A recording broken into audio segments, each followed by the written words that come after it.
switch on to John Ryder, another one of your fighters on a great run of form. It was speculated that he might get a shot at the WBA regular title against Tyron Zeuge, and that's now gone to Rocky Fielding instead. That's been confirmed. So what's the other avenue for Ryder? Where does he go next? Well, I spoke to Eddie Earn the other day, and he just said to me, listen, tell John to sit tight because there's a big fight going to be coming his way next. So I just got to wait and see, really.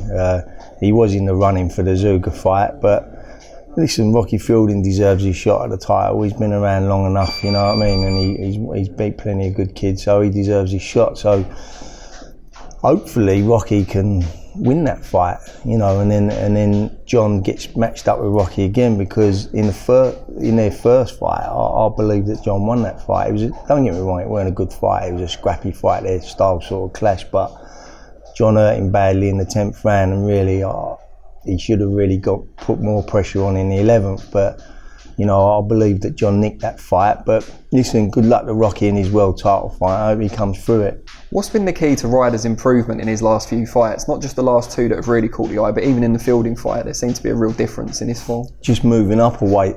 He was, as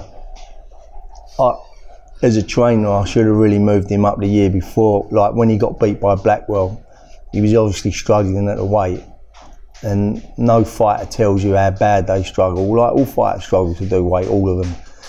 But he said to me down the line that he was really struggling to do it, you know, and I never realised how badly, and it was affecting his performance. I mean, the Blackwell fight, he was winning the fight easy, and then he just looked like someone stuck a pin in a balloon, and he just, you know, he was gone. And then the same thing happened with the Armfield fight. He boxed Jack Armfield, and there was nothing in him whatsoever, you know. And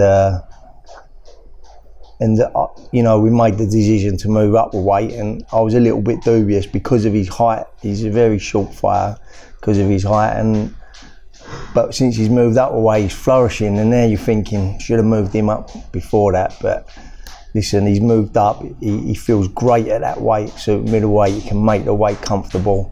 And he feels strong, you know, in his strength sessions now that he's doing, he feels strong, and he's got that punching power back, because when he was a middleweight, when he turned over, he was, do you want to grab that? Yeah. When he was a middleweight and he turned over, They're all desperate to get in your gym, aren't they? He was knocking everyone out at first, and then I think because the weight was hurting him, he lost all his power, he lost his speed. And that's what weight can do to you. So, yeah, he's a different fighter now. He's back to knocking people out. He's got his speed there. He feels good in fights. And that's the difference, you know. And his confidence is sky high now. And, you know, he's got a great chance of beating any of the super middleweights out there now. Earlier in his career, you managed Ryder, but he was trained by someone else. Now you have both jobs. Does that make things a lot easier for you? I mean, it ups your workload, but does it make it easier to have that kind of cohesion between the two jobs? Well, my son Charlie manages him now anyway. Oh, okay. So what I've done is I've, like you say, it was like a double job for all my fighters, because I've always liked to manage them and train them. And that way I'm always in control of who they fight and when they fight. You know, obviously I coordinate that with Eddie Earn, who's the promoter, but I always like to be in that position of saying, listen, he's not fighting, or so. But what I've done in these days, like you say, it gets a bit much for you, because you're coming back from the gym, you're constantly on the phone.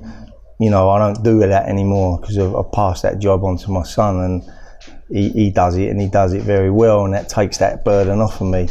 But we're still all in the same, because he's my son, we're still all in the same camp, you know what I mean? So I've still got that control that I need. Brilliant.